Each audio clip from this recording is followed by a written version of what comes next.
Hello, hello, hello. Good to see you. You get fairy dust, and I get fairy dust, and Amelie gets fairy dust. And welcome to the Irreverent Grief Guide. I wanted to, we're just taking a short little break from this book, going through it to talk about, I think it might be helpful to you, for you to understand where I come from in what I think about grief and all that, like conceptualize the grieving process. So I think it would be helpful for you to know how I do that, so you can decide whether this is actually going to be helpful for you or not. But there are a lot of, and I know you've heard of the 5 stages of grief. There's also a lot of theories. So there's different theories about this is grief. So for instance, Elizabeth Kubler-Ross's 5 stages, and it's denial, wait. DABDA. Denial. Denial, anger, bargaining, depression, and acceptance. Okay, so DABDA's the acronym that little Hermione's use to remember it for the test. So you're familiar with all of those. And there's others. There's lots of others. There's lots of different ways to conceptualize it. And to me, and you'll see this more and more in the current grief literature, in the current the way that people talk about grief, but there truly is not one way to grieve. There truly isn't. Like, everybody grieves differently, and this theorist calls it the grief process. This person calls it stages. This person calls it steps. This person calls it this. This person calls it that. And the way that I think about it is whatever is the most helpful for you is how to think about it. So whatever is the most helpful, and that's all I do for myself. Like, and I will let you know for me what is the most helpful. So I want to make this very clear. Though what is helpful for me may not be helpful for you. And what works for me may not work for you.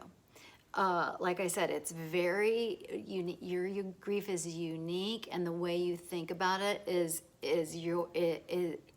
perfectly perfect. Like, it's exactly what you need to do. And again, so when you hear me talking about theories or things, or, this person says this or this research is that, just know that in the back of my mind, the reason I'm talking about it is because obviously I think it's helpful, but that I'm not saying this is it, this is the right way, this is it.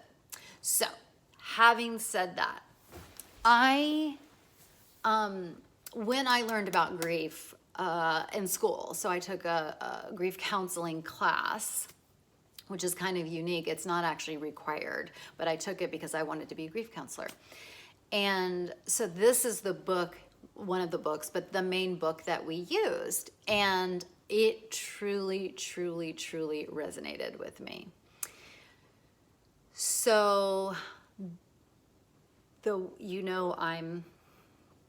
grief isn't the only thing I know about. I know a lot about codependency. I know a lot about addiction. I'm a recovering addict myself. Why did I start saying that? Because it helps me, and you'll hear me say I'm an advanced bitch, and that you'll hear me say advanced personal growth work. So that is what I'm all about. That's what I'm interested. That's all I want to do, is advanced personal growth work. There's a word at the end of that. It's called work.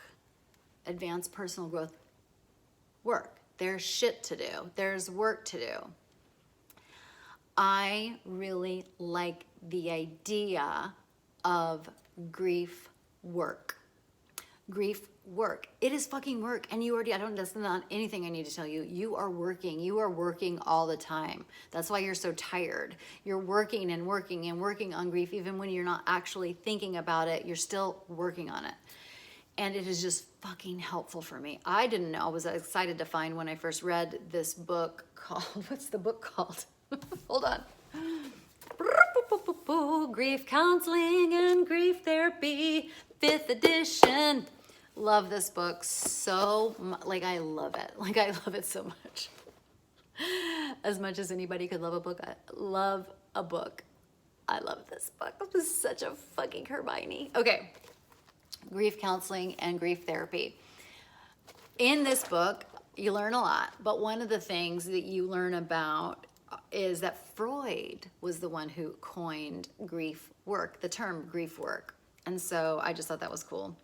And the reason I like this book is because in this book, he describes the 4 tasks of mourning. And there are lots of therapists, there are lots of people, lots of teachers that will say the tasks, it's not, they don't find it helpful, and they would say there's no such thing as tasks or whatever.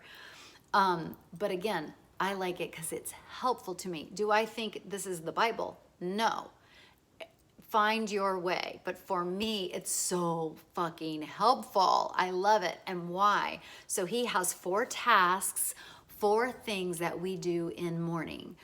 And 1, 2, 3, 4. I like it because it's simple and it just makes so much sense. It resonates with me so much.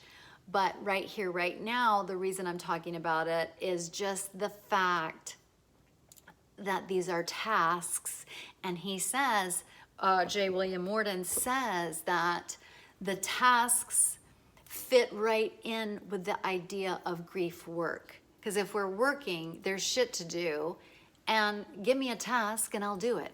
Now, when you're doing, the tasks are 1, 2, 3, 4, but that's not how the human psyche works. We don't go like this, and he says this as well. It's not about, oh shit, I crossed that off my list, so I don't have to do it. I'm like, no.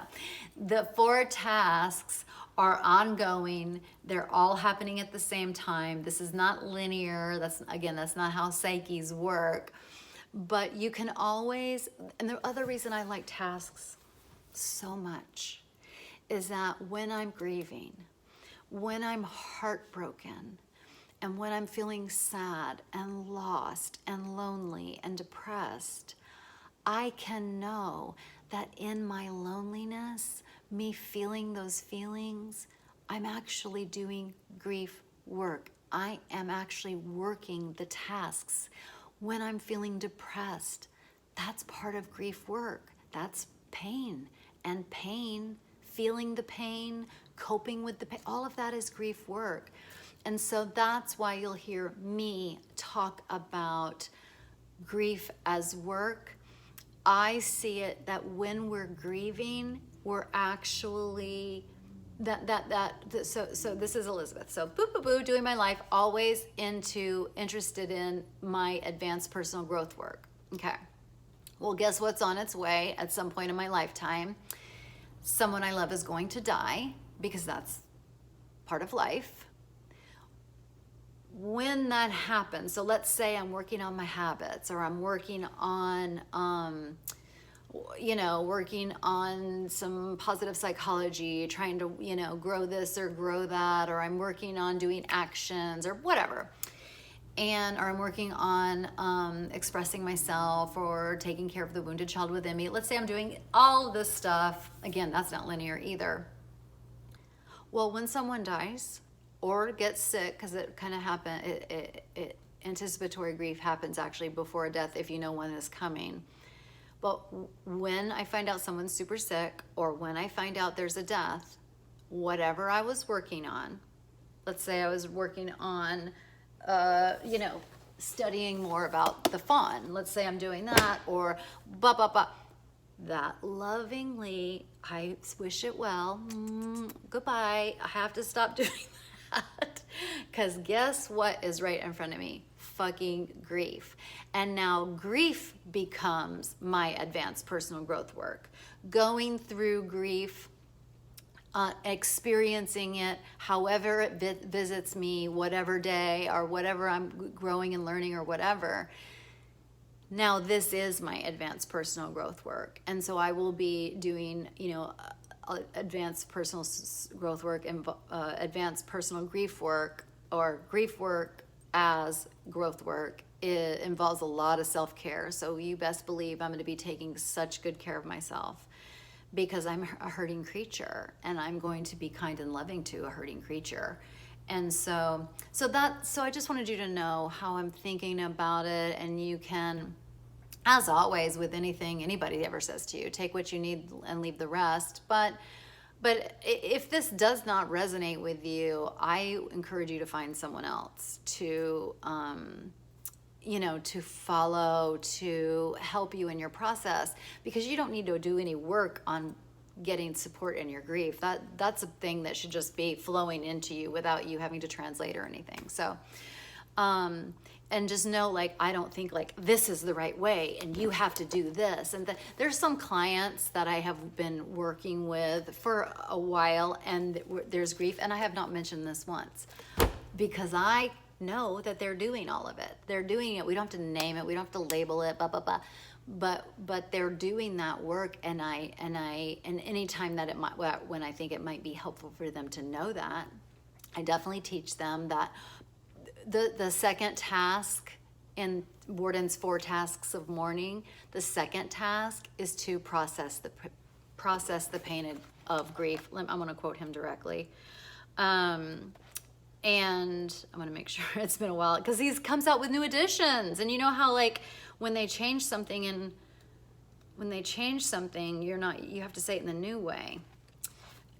Anyway, it's something like that. So you process the pain of grief. Well, guess what's in there? Sadness, anger, frustration, loneliness, feeling lost, feeling depressed, feeling all the shit. Well, guess what? When you're doing all of that, you're working a task. And you're doing your grief work. And for me, it's just helpful for me to always feel really good, even when I blow it, even when I feel like I've just, wasted the whole day or whatever, which I never feel like that anymore. But I just know, like, oh, look at me. I'm watching TV all day. I'm doing my grief work. Because sometimes we need to numb out a little bit. Sometimes we need to do something else, because we're and grief takes so much energy, which is another reason I really like the words grief work, because work takes energy and grief takes energy. So grief work. Okay, so I hope that was helpful. We will be talking a lot. Look how thick this book is. It's not that thick, but there's a lot of information. Like, there's so much learning to do, and it's just so helpful. I will say lastly that when I experienced a death in my family, I thought that I had an edge, which also may have been one of the reasons I wanted to be a grief counselor. Like, I need an edge when it comes to grief. Turns out you don't have that. I don't get out of jail free card because I'm a grief counselor. Like, my psyche doesn't really give a shit about that. But what I did find helpful was the fact that I had the knowledge of what was happening to me in my grief. And I never, ever, ever beat myself up for any of it. And that was huge, because a lot of people beat themselves up because they're not able to do life how they used to do it while they're grieving.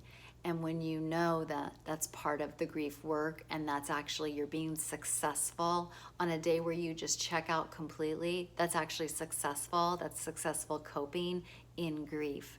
And so knowing that, it's like you don't beat yourself up for anything. Like, you're just like, oh, this is how the grief is looking today, and this is just what I have to do. And so that's why that's a reason I'm here teaching, is because